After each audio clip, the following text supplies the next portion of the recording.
Hello friends, गुरु कृपा channel में आप सभी का एक बार फिर से स्वागत है। यदि आप इस YouTube चैनल पर नए हो तो इस चैनल को आप सब्सक्राइब करना ना भूलें। आज अपन पॉलिटिकल साइंस का एक महत्वपूर्ण टॉपिक शीत युद्ध के बारे में चर्चा करने वाले हैं, जिसे कोल्ड वार के नाम से भी जाना जाता है। इसकी PDF मैं डिस्क्रिप्शन बॉक्स में डाल दूंगा, आप वहां से भी इसे देख सकते हैं। यह युद्ध एक महत्वपूर्ण युद्ध था। यह युद्ध अमेरिका और सोवियत संघ के बीच में चला था। अमेरिका और सोवियत संघ के बीच में अमेरिका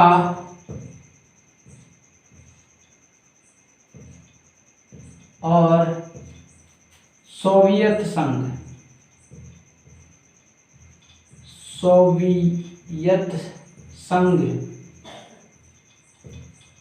के बीच यह युद्ध चला था। यह युद्ध 1945 से 1991 के बीच में चला था।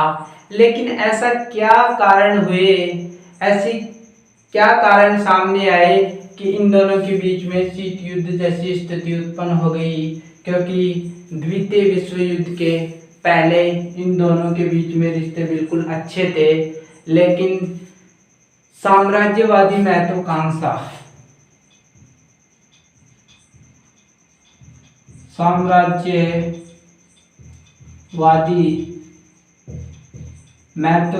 बढ़ जाने के कारण इनके बीच में ये युद्ध जैसी स्थिति उत्पन्न हो गई थी। क्योंकि 1945 के बीच में ब्रिटेन और फ्रांस के बीच में प्रतिस्पर्धा रही कि कौन विश्व में महाशक्ति बनेगा, और ब्रिटेन महाशक्ति रहा इन दोनों के बीच में फसाड़ कर। लेकिन 1945 के बीच अमेरिका और सोवियत संघ के बीच में लड़ाई चल गई।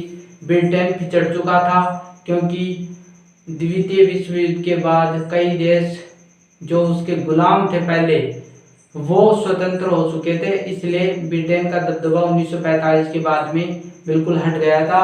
इसके बाद में इन दोनों के बीच में प्रतिस्पर्धा बढ़ी, जिसमें इस शीत युद्ध की स्थिति उत्पन्न कर दी। 1991 के बाद में सोवियत संघ हार गया था। अमेरिका, क्योंकि सोवियत संघ का भी विघटन हो गया था, और अमेरिका सबसे बड़ी महाशक्ति सामने आई हमारे बीच में। तो ये था शीत युद्ध। सबसे पहले हम इसके अर्थ के बारे में जानेंगे कि शीत युद्ध का अर्थ होता क्या है, उसके बारे में चर्चा करेंगे। तो आइए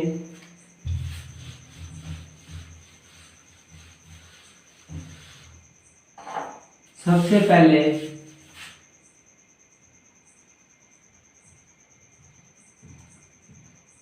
शीत युद्ध का अर्थ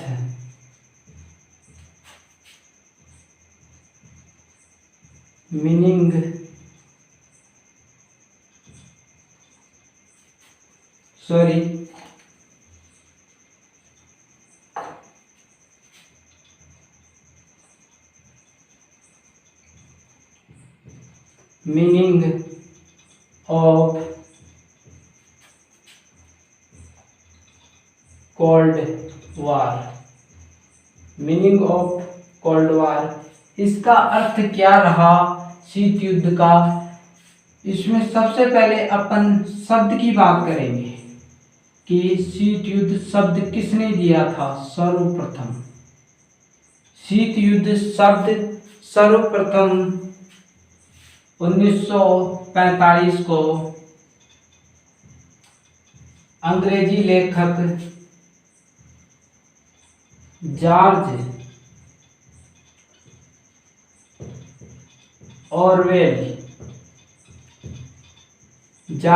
ऑरवेल ने अपने प्रकाशित लेख में,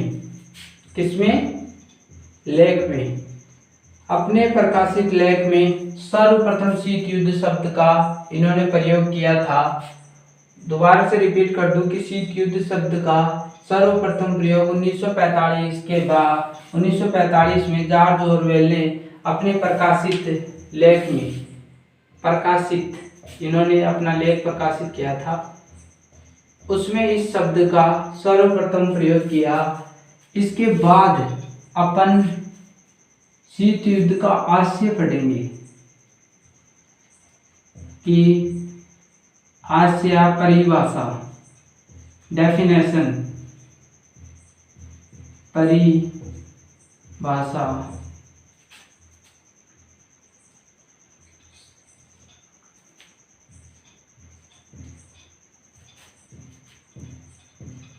सोवियत संघ, हम परिभाषा पढ़ रहे हैं इसके क्योंकि फाइनल ईयर के जो स्टूडेंट है उनके लिए भी ये विशेषकर ये टॉपिक है, क्योंकि उनके जो पॉलिटिकल साइंस में ये टॉपिक चलता है। तो सोवियत संघ और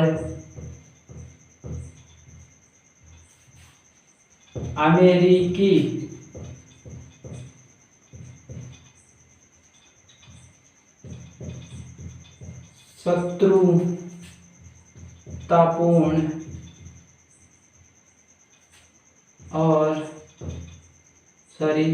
शत्रुतापूर्ण एवं तनावपूर्ण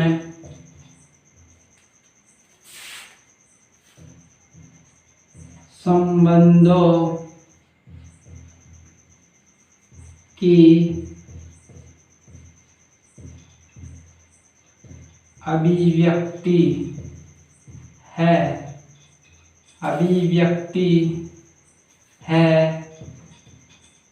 जो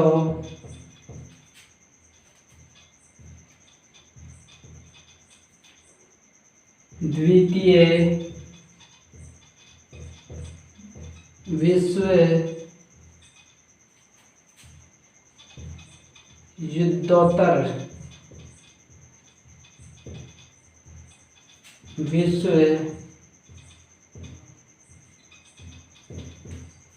राजनीति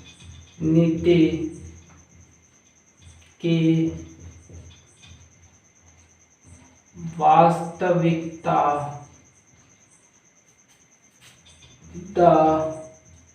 थी। इसका अर्थ मैं स्पष्ट कर दूंगा।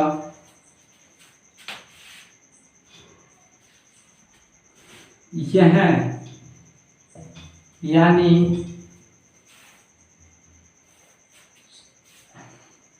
हास्य परिभाषा सोवियत संघ और अमेरिकी शत्रुतापूर्ण व तनावपूर्ण संबंधों की अभिव्यक्ति थी। कहने का मतलब यह है कि सोवियत संघ और अमेरिका के बीच शत्रुता यानी दोनों के बीच में शत्रुता बढ़ गई थी और तनाव बढ़ गया था। इसी कारण ये युद्ध सामने आया। यह युद्ध द्वितीय विश्व युद्धोत्तर यानी द्वितीय विश्व युद्ध के जस्ट बाद विश्व में एक बहुत बड़ी राजनीति हुई और वो इस राजनीति के परिणाम स्वरूप ही ये द्वितीय विश्व युद्ध इन दोनों के बीच में सामने आया। लेकिन ये युद्ध वैसे नहीं था जैसे हम समझते हैं कि जैसे बम गिरा दिए, द्वितीय गोली चला दी, वो युद्ध नहीं था। देखिए यह युद्ध वास्तविक युद्ध न होकर वास्तविक युद्ध यानी यह युद्ध वास्तविक युद्ध न होकर युद्ध का वातावरण था। युद्ध का वातावरण यानी ये वास्तविक युद्ध नहीं था जैसे राजा महाराजा और ये द्वितीय विश्व युद्ध जिसमें खून खराबा हुआ था, वो युद्ध नहीं था। ये सिर्फ युद्ध का वातावरण था कि इसके बीच में, इन दोनों के बीच में युद्ध हो सकता है, लड़ाई हो सकती है, लेकिन ऐसा कुछ भी नहीं हुआ था। इनके बीच में बस बातें चल रही थी कि मैं तेरे को डाल दूंगा, तू मेरे को डाले, ऐसे ही बातें चल रही थी बस, और कुछ भी नहीं था। क्योंकि यह वाक युद्ध था। इसे अपन वाक युद्ध भी बोलते हैं। वाक युद्ध यानी वाणी का युद्ध था, सिर्फ बोलचाल का युद्ध था और कुछ भी नहीं था बस इसमें। यह 1945 से 1991 के बीच में चला था। 1945 से 1991 के बीच में। क्योंकि ये वाक युद्ध इसलिए हुआ क्योंकि इन दोनों के बीच में लड़ाई हो सकती थी, यानी बड़ी संख्या में खून खराबा हो सकता था। लेकिन यूएनओ विद्यमान था यहाँ पर। सबसे इंपॉर्टेंट बात, सबसे महत्वपूर्ण question, UNO united national organization, संयुक्त राष्ट्र संघ। क्योंकि 1945 अक्टूबर 1945 को यूएनओ पूरी तरीके से बन चुका था और इसके बाद द्वितीय विश्व युद्ध के बाद ये कोई बड़ा युद्ध न हो सका, बस ये वाक यानी बोली तक ही सीमित रह गया। क्योंकि यूएनओ विश्व की ऐसी संस्था है जो युद्ध होने से रोकती है।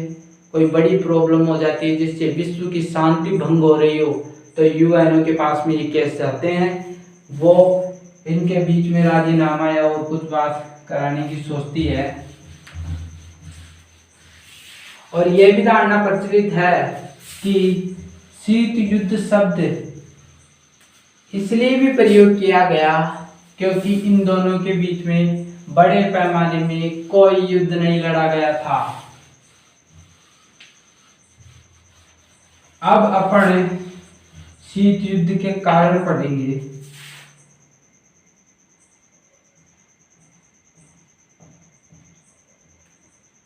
शीत युद्ध के कारण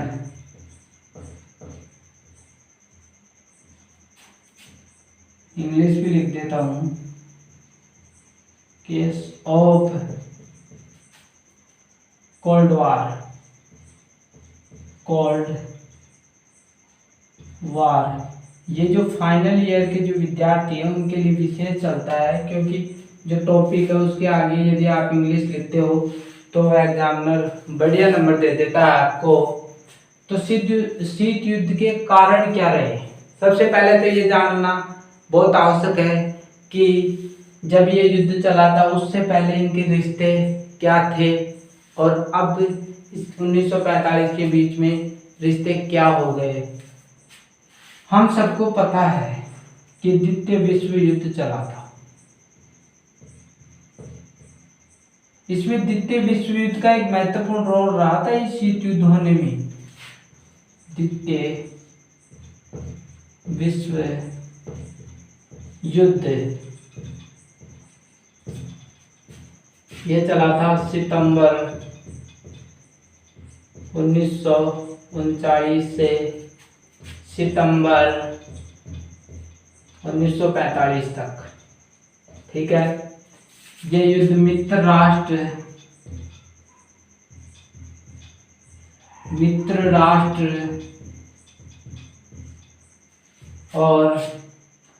राष्ट्र और दोहरी राष्ट्र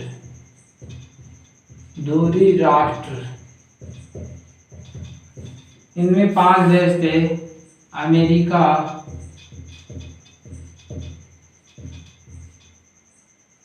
चीन, ब्रिटेन, फ्रांस,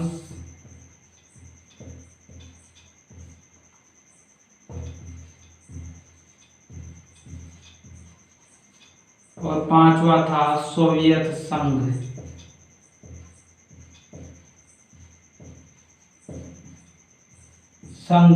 जिसे अपन रूस के नाम से भी जानते हैं, रूस।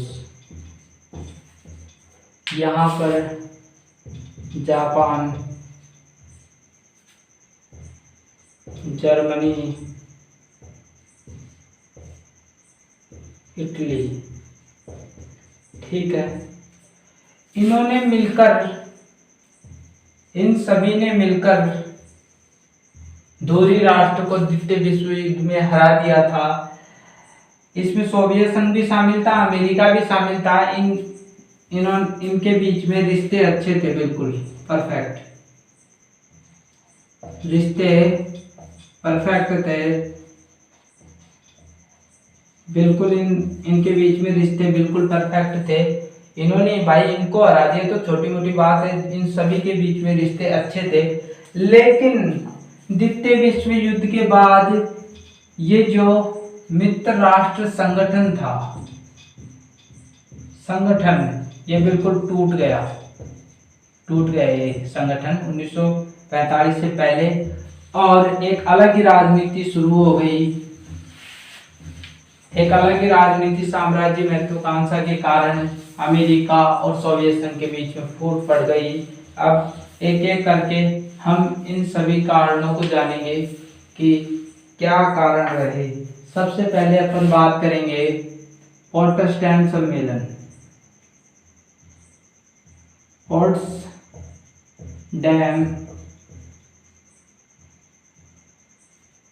सम्मेलन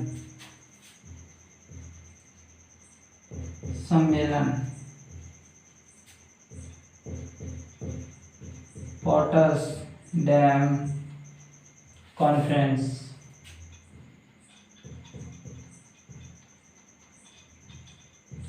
कॉन्फ्रेंस। ये जो पोट्सडैम सम्मेलन था, सबसे पहले तो ये जानना जरूरी है कि पोट्सडैम सम्मेलन किन किन के बीच में हुआ था। 1945 को जर्मन की राजधानी बर्लिन में हुआ था। जर्मन की राजधानी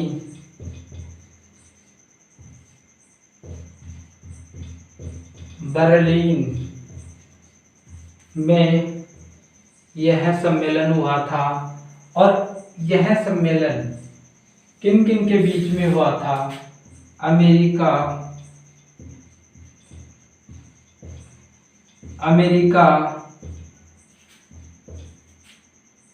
ब्रिटेन और सोवियत संघ,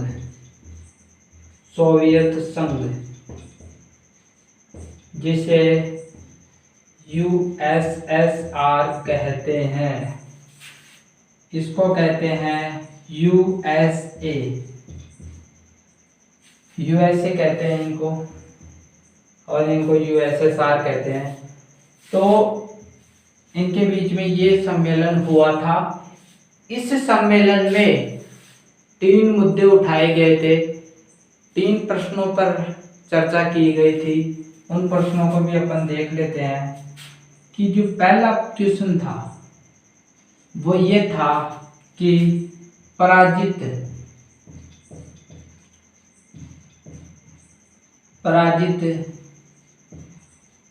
जर्मनी पर तत्काल प्रशासन की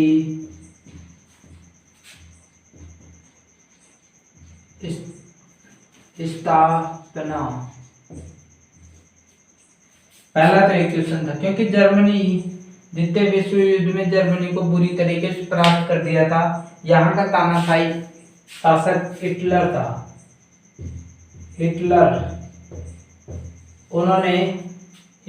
था, इन्होंने आत्महत्या कर ली थी, और जर्मनी का जो शासन था वो इनके पास में आ गया था, और इन्होंने इस पर अपने प्रशासन की स्थापना की बात यहाँ पर करते हैं। दूसरा,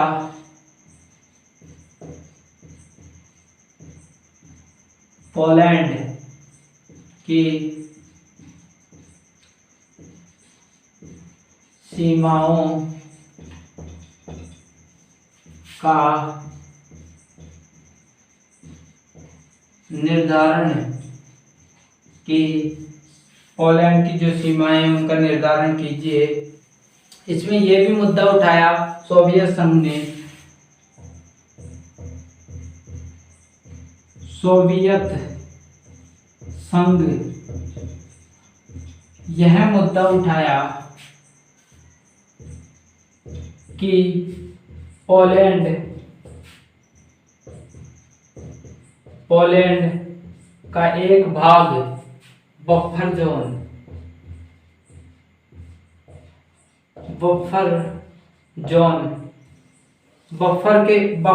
के रूप में रखा जाए। बफर जोन का मतलब यह था कि सोवियत संघ की जो सीमा है, सोवियत संघ की जो सीमा है, सीमा के पास में पोलैंड की एक सीमा लगनी चाहिए। इसे ही बफर जोन के नाम से जानते हैं। लेकिन अमेरिका और ब्रिटेन ने ये जो प्रस्ताव रखा था, सोवियत संघ ने इसको ठुकरा दिया। इसलिए सोवियत संघ को बिल्कुल अच्छा नहीं लगा, बिल्कुल बेकार लगा, क्योंकि इनकी बात का समर्थन बिल्कुल भी नहीं दिया गया था।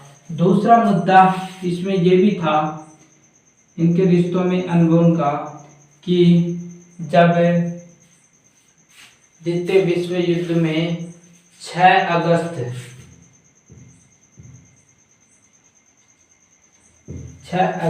1945 और 9 अगस्त 1945 को अमेरिका ने जब जापान पर बम गिराए, जापान के हिरोशिमा और नागासाकी पर जब बम गिराए थे, तो रूस को कोई सूचना नहीं दी गई थी। इसीलिए भी इनके रिश्तों में गिरावट आई, क्योंकि भाई रूस अमेरिका के गुट में शामिल था, मित्र राष्ट्र के गुट में शामिल था, और अमेरिका ने इसको बताया नहीं। ये क्या बात हुई? इसीलिए इनके रिश्तों में भी गिरावट देखी गई थी।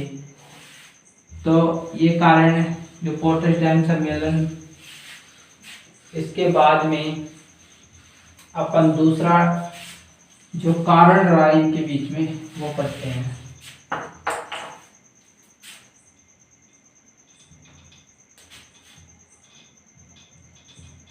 ट्रूमैन सिद्धांत।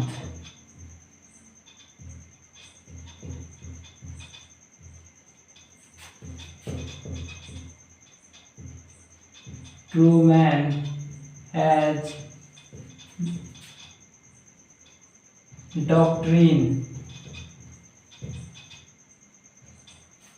ये जो ट्रूमैन सिद्धांत था, सर्वप्रथम तो जानना बहुत जरूरी है कि ये सिद्धांत किसने दिया था। 12 मार्च 1947 को अमेरिका के राष्ट्रपति, अमेरिका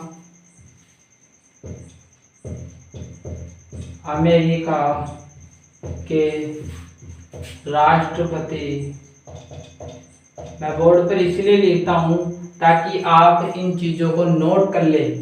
अमेरिका के राष्ट्रपति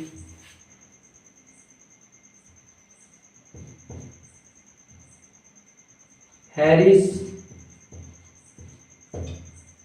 एस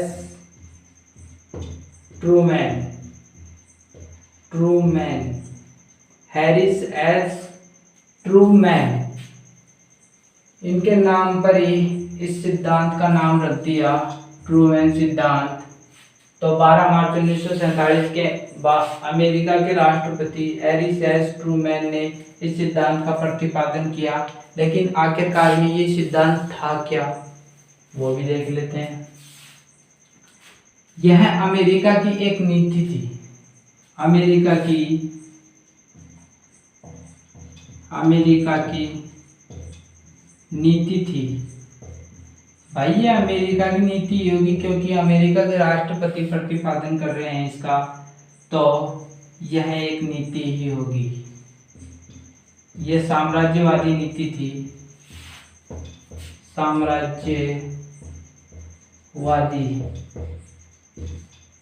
यह एक साम्राज्यवादी नीति थी। इस नीति में क्या था कि सोवियत संघ का जो साम्राज्य विस्तार है और साम्यवादी जो नीति है, साम्यवादी विचारधारा, उस पर अमेरिका का नियंत्रण इस सिद्धांत के द्वारा करने की कोशिश की गई थी और अमेरिका द्वारा अन्य देशों को, सोवियत संघ के अलावा अन्य देशों को अपनी आर्थिक सहायता देकर उनकी अर्थव्यवस्था और सैनिक व्यवस्था अच्छी करने के लिए वित्त देकर उनको अपने गुट में अमेरिका शामिल करना चाहता था, ताकि वो विश्व की महाशक्ति बन सके। इसलिए उदाहरण के लिए सहायता के तौर पर, उदाहरण के लिए Greece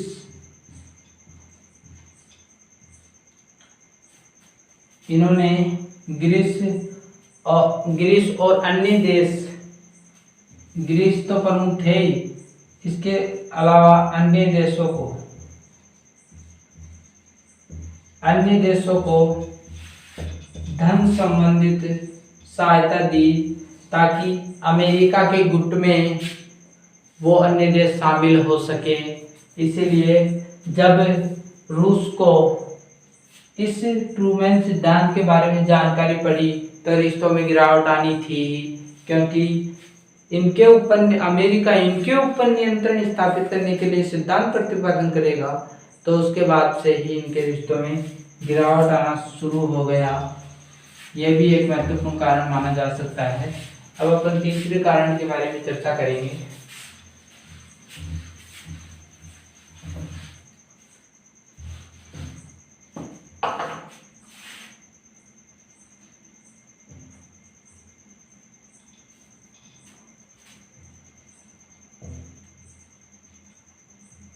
iron curtain, iron curtain.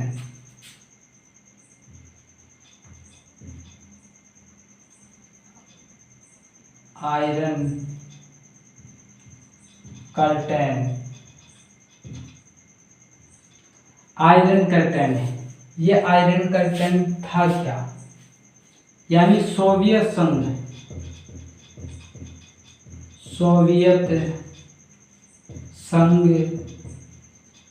एवं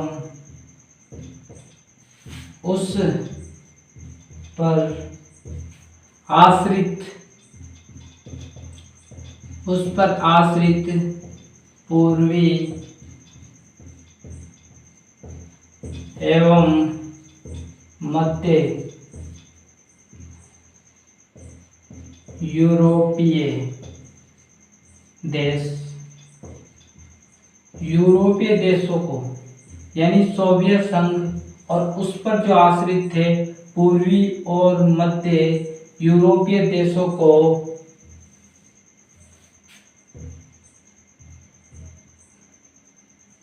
खुला, इसके बारे में रुक जाओ। पश्चिमी, जो अमेरिका के पास में जो देश थे, पश्चिमी एवं गैर साम्यवादी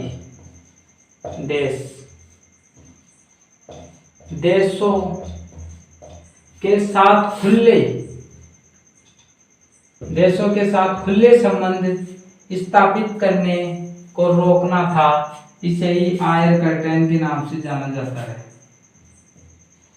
आयरन कर्टेन।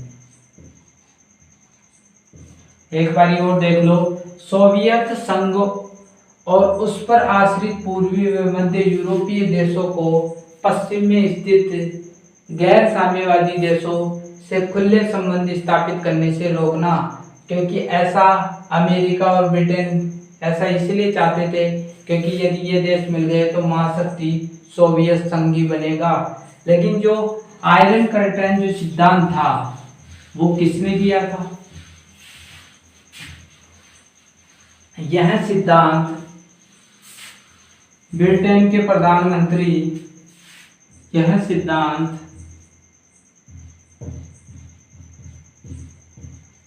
ब्रिटेन के प्रधानमंत्री के पीएम बोल दो, के प्रधानमंत्री Winston Churchill, sorry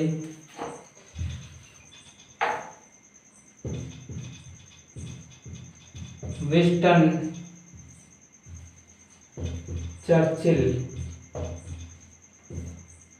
Winston Churchill ने यह सिद्धांत प्रतिपादन किया था। तो आयरकर्टेन ब्रिटेन के पीएम विंस्टन चर्चिल ने इस सिद्धांत का प्रतिपादन किया था। अब ये आयरकर्टेन के जो पूर्व में, जो आयरकर्टेन में मैंने बताया था, उसके पूर्व में कौन से देश आते हैं, पश्चिम में कौन से देश आते हैं, वो भी देख लेते हैं। ये आपका आयरकर्टेन, आयरन कर्टेन, आयरकर्टेन, इसके पूर्व में सोवियत संघ,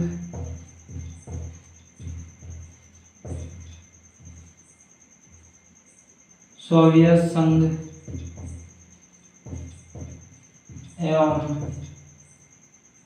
अन्य देश।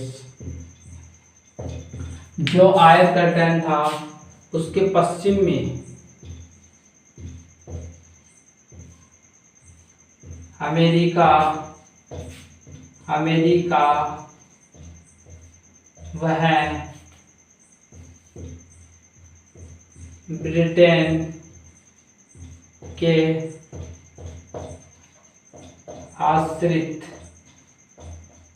ब्रिटेन पर आश्रित देश।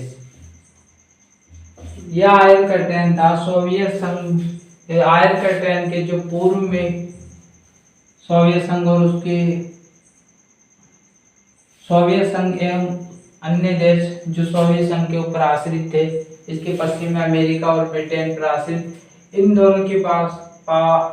दोनों के बीच में रिश्ते काफी अच्छे हो गए थे 1945 के बाद, और सोवियत संघ के साथ अमेरिका के रिश्ते बेकार हो गए थे। तो हमने आयरकर्टेन देखा। दोस्त, फ्रेंड्स,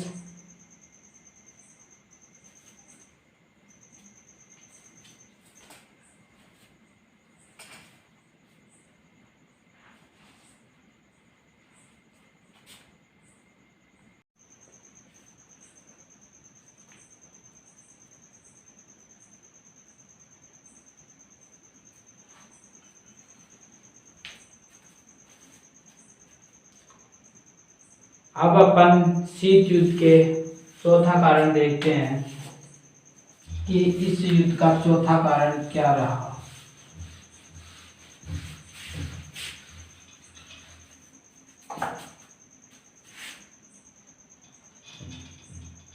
रूस द्वारा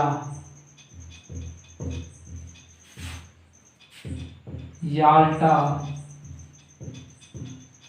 समझौते की अवहेलना। याल्टा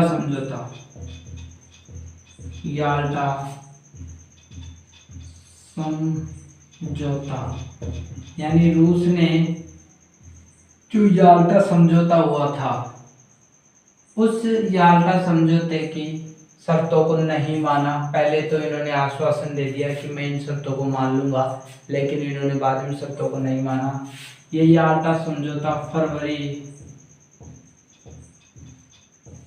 1945 को हुआ था। यह समझौता किन किन के बीच में हुआ था? 1945 को अमेरिका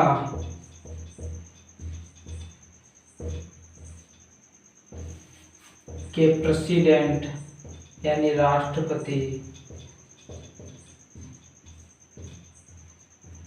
रूजवेल्ट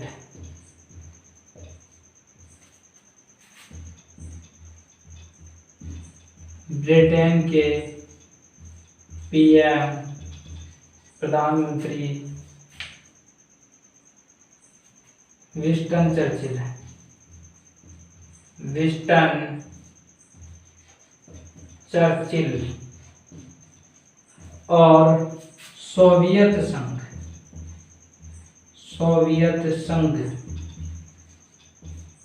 के प्रमुख नेता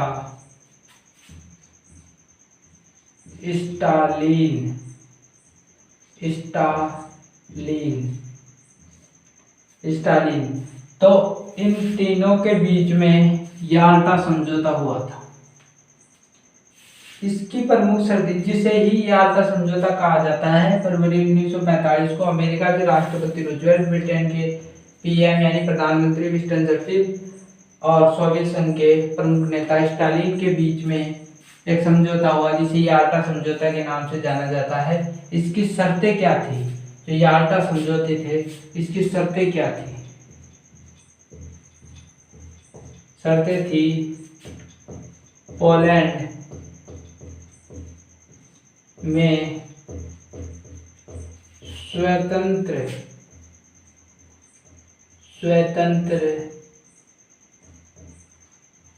निर्वाचन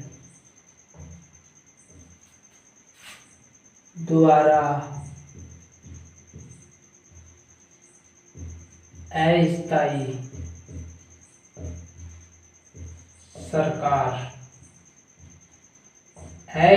सरकार की स्थापना करना। पहली शर्त तो ये थी। दूसरी, भाइये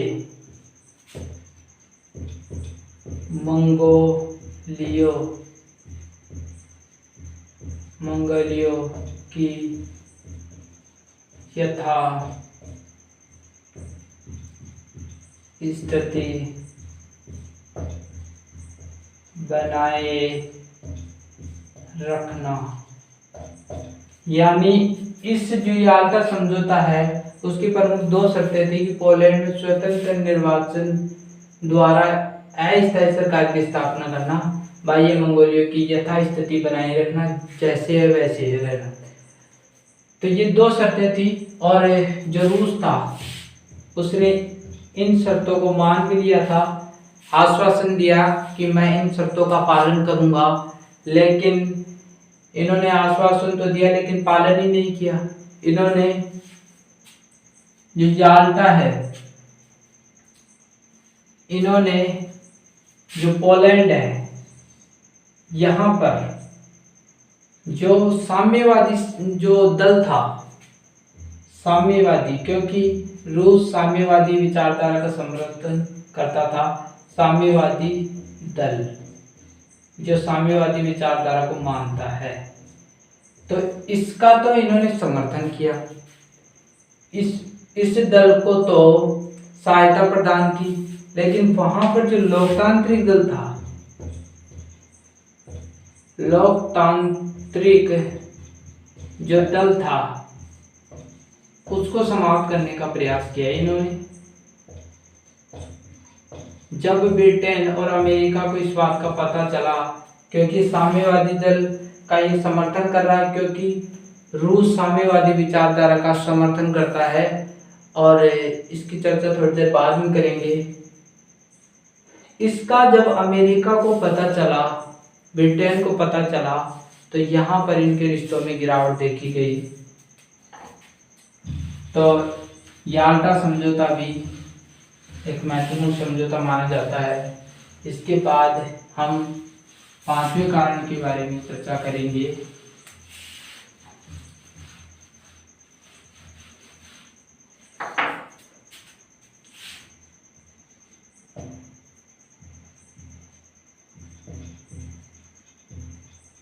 सैद्धांतिक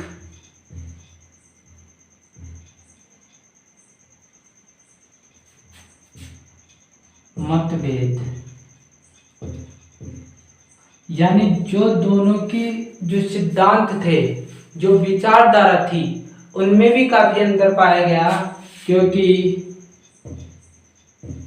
अमेरिका एक पूंजीवादी राष्ट्र है पूंजीवादी विचारधारा का समर्थन करता है। पूंजीवादी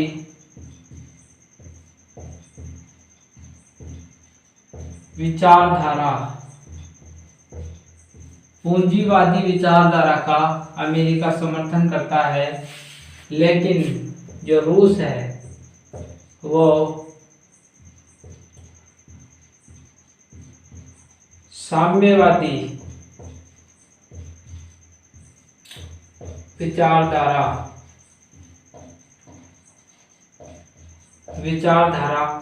का समर्थन करता है रूस। अब ये भी जान लो कि जो पूंजीवादी विचारधारा है वो क्या है। पूंजीवादी विचारधारा जिस भी देश में है उस देश में अधिकतर कार्य सरकार पर निर्भर न होकर वहां के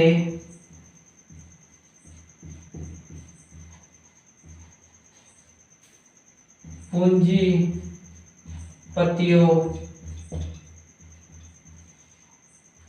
पर निर्भर होते हैं।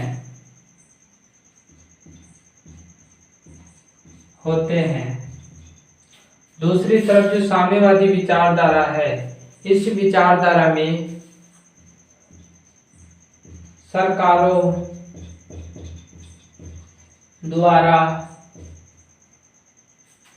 द्वारा अधिक कार्य होते हैं, पूंजीपतियों द्वारा बहुत कम कार्य होते हैं। जो पूंजीपति हैं उनके द्वारा बहुत कम कार्य होते हैं, इसीलिए इसे साम्यवादी विचारधारा कहते हैं। इसीलिए जब दोनों की विचारधारा अलग है तो जब ये दोनों विचारधारा टकराएंगी तो सिर्फ विरोधी ही उत्पन्न होगा, और यहाँ पर ऐसा ही हुआ क्योंकि दोनों की विचारधारा बिल्कुल अलग हैं। एक बार और देख लेते हैं। अमेरिका में पूंजीवादी विचारधारा है जहाँ पर अधिकतर जो निर्णय हैं, जो कार्य हैं, सरकार द्वारा न होकर पूंजीपतियों द्वारा होते हैं, क्योंकि इनके पास में धन भी अधिक होता है, अपनी पूंजियों को अपने देश में निवेश करते हैं। लेकिन रूस में साम्यवादी विचारधारा है, सरकारों द्वारा अधिक कार्य होते हैं, तो पूंजीपति है उनके द्वारा बिल्कुल भी बहुत कम कार्य होते हैं। इसलिए ये दोनों जब ये दोनों विचारधारा आपस में टकराएंगी तो विरोधी ही उत्पन्न होगा। अपन कुछ अन्य कारणों की भी चर्चा करेंगे।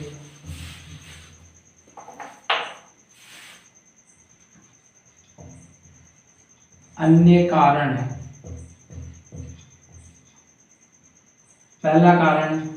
अन्य कारण में पहला कारण रूसी क्रांति के समय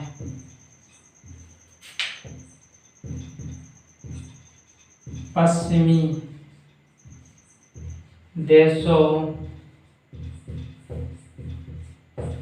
का हस्तक्षेप, यानी जब रूस में जब क्रांति हुई थी 1917 के आसपास, तो उस क्रांति में और उसके आगे भी हुई थी, तो जो रूस में जो क्रांति हुई थी उसमें पश्चिमी देशों का हस्तक्षेप हुआ। रूस में क्रांति हो रही है भाई और पश्चिमी देश इसमें हस्तक्षेप कर रहे हैं। पश्चिमी देशों में अमेरिका और इस पर जो आश्रित देश है वो सभी आते हैं, और इन्होंने रूसी की जब क्रांति हुई तो उसको भड़काने में पश्चिमी देशों का भी एक महत्वपूर्ण स्थान रहा था। दूसरा अन्य कारण में रूसी सरकार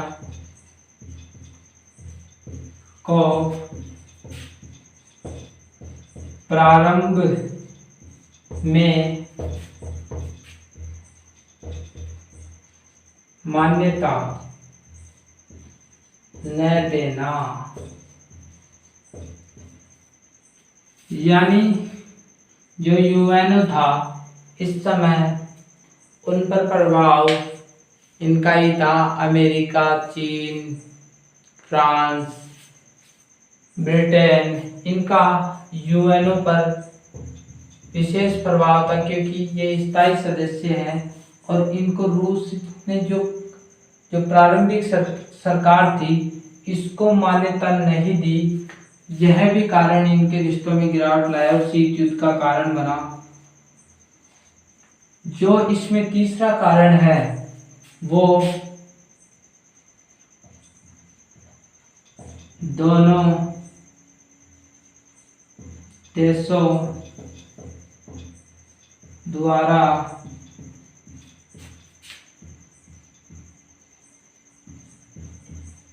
एक दूसरे को संदेह वह अविश्वास की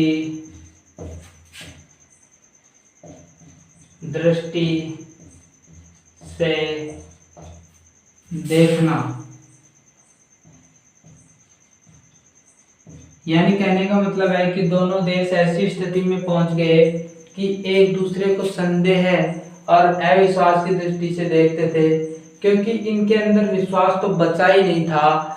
जो रिश्ता 1945 के पहले था वो अब बिल्कुल समाप्त हो चुका था और एक इन दोनों के बीच में सिर्फ कड़वाहट ही बची थी, क्योंकि जो साम्राज्यवादी महत्वाकांक्षा है वो रिश्तों को बिल्कुल खराब कर देती है। तो फ्रेंड्स, ये जो कारण पढ़े हमने शीत युद्ध का जो अर्थ है वो पढ़ा, शीत युद्ध के कारण पढ़े।